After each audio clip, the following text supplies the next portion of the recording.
Scientific notation makes it easy to multiply or divide large and small numbers. Consider this problem, 40,000 times 600. In scientific notation, this becomes 4 times 10 to the fourth times 6 times 10 to the second, because 40,000 is 4 times 10,000, or 10 to the fourth, and 600 is 6 times 100, or 10 to the second. To find the answer, we multiply the 4 and the 6 to get 24, and we multiply 10 to the fourth times 10 to the second to get 10 to the sixth, because we multiply powers of 10 by adding the exponents, and 4 plus 2 makes 6. Because 10 to the sixth is 1 million, the answer is 24 million. In most cases, we'd be done with this problem, but technically our answer is not yet in scientific notation, because 24 is not between 1 and 10. We can put the answer in standard scientific notation by noticing that 24 is 2.4 times 10 to the first power. So when we multiply it by 10 to the sixth power, our final answer is 2.4 times 10 to the 1 plus 6, or 10 to the seventh. To summarize, multiplying numbers in scientific notation just requires multiplying the leading numbers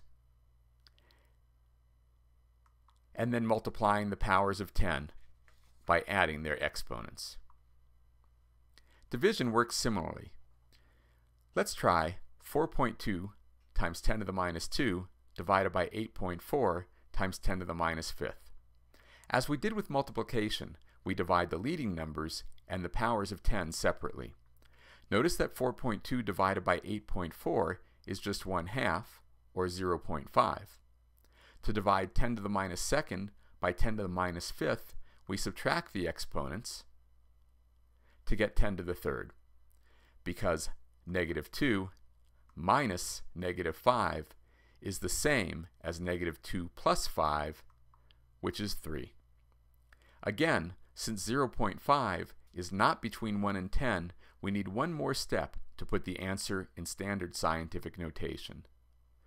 Notice that 0.5 is the same as 5 times 10 to the minus first power. And 10 to the minus 1 times 10 to the third is 10 to the minus 1 plus 3, or 10 to the 2. So the answer is 5 times 10 to the 2, or 500.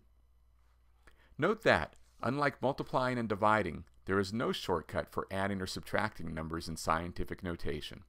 For example, if you want to know 3 times 10 to the sixth plus 5 times 10 to the second, you have to write them out in ordinary notation as 3 million plus 500 and add them. The answer is 3,500,000. The only exception is when both numbers have the same power of 10, in which case we can factor out the power of 10. For example, to add 7 times 10 to the 10th plus 4 times 10 to the 10th, we can factor out the 10 to the 10th, giving us 7 plus 4 times 10 to the 10th, and the answer is 11 times 10 to the 10th, or 1.1 times 10 to the 11th. Let's summarize the rules that we have found. To multiply a times 10 to the m times b times 10 to the n, we multiply the leading numbers a and b, and then multiply the powers of 10 by adding the exponents. To divide the same numbers, we divide the leading numbers a and b, and divide the powers of 10 by subtracting the exponents. There is no shortcut for addition or subtraction.